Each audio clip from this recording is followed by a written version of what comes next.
Looking at Catholic Charities, we're 2 years away from our 100-year anniversary, and it's really fun to see the things that they thought about that have come to fruition, all the different adoption programs that we have, the counseling programs, finding forever homes. It doesn't matter what's going on in your world, Catholic Charities has something to offer. And the only reason we can do that is because of the people that have faith in us.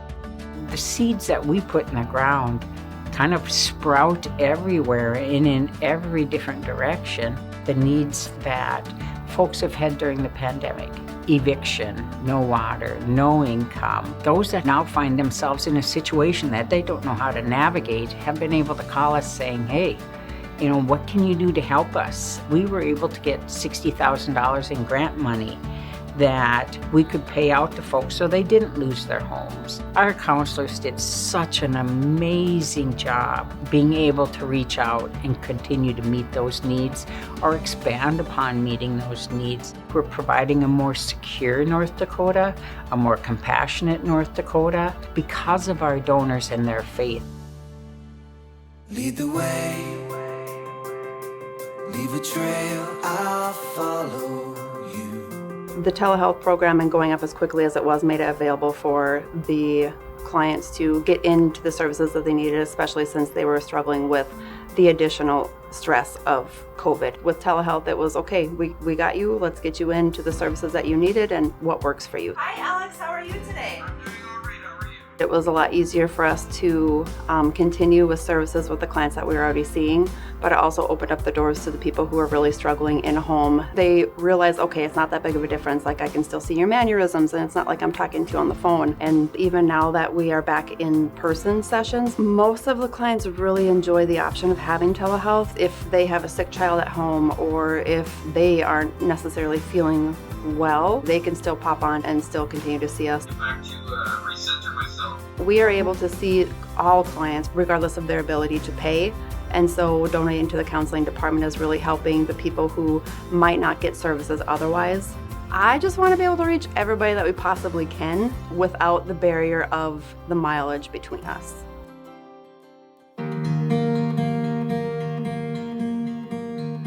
When you're an adopted kid, you don't look like anybody else. When I got married to Denise and we'd go down to their farm, they all look alike.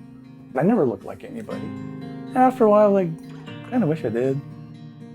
My folks adopted 3 children altogether. They told us from the very beginning, you were adopted.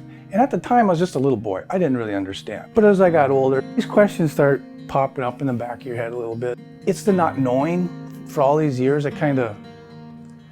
So what was the reason, My daughter was starting to ask questions too, and it's starting to grow on me a little bit. And so I went to Catholic Charities. I got the names of my biological mother and father. My biological father had passed away the October prior. My biological mother, Leona, had passed away in November of '91. I found her obituary. You see her spouse, here's all the children's names. Wow, this is what I wanted to find out. And here it is. The whole thing was kept secret between my mom and her sister until we think it was probably about 10 years ago that mom's sister decided she needed to tell somebody. It was a decision that we all had to agree on, and we just didn't move forward at that time. You have to be 100% sure that you're ready for whatever the outcome is going to be. Kim initiated the adoption search for her brother. I had his name that he was given at birth, and so from one thing to another, I ended up finding him and contacting him. She informs me that a biological sister was asking if we could meet.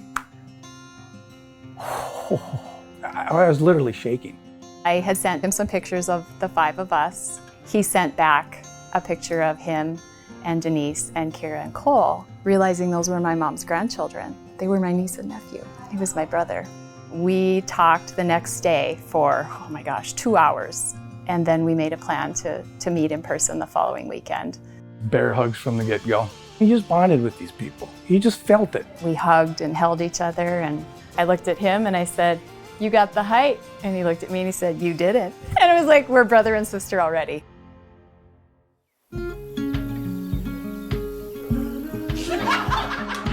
This is just a wonderful experience for me because this is the first time all of us have been together. It's changed his life. It's changed who he is. He's just so happy with them all, and it's just such a wonderful experience. We just didn't know what we were missing. It's always like the piece of your life's puzzle has a couple of pieces missing. And that's how I felt for many years. Some of those pieces are put together now. And it's feels good. Mom would have just absolutely loved this. It had to be just the hardest thing to have just kept this a secret. She had a whole nother part of her somewhere. I think she's got to be up there just dancing and rejoicing that everybody's together. Now we get to know her in this whole new way because now there are stories. She's here. She's here. She must have been a wonderful person, and I certainly am so grateful to her that she let us have Michael. Back then, that very, very difficult decision was made, but planting that seed has grown this family into this amazing relationship. God is in this process. I'm just the vessel that does the work. They sent me a picture of Leona. I looked so much like her. To me, it's cathartic to see that. I look like somebody now. We're very excited to move forward. We're just thrilled with all the programs we have. We can't praise and thank our donors enough. They have just been so supportive. We couldn't do it without them, and looking forward to our 100-year anniversary and our 200-year anniversary. It's just a vision that just continues to grow.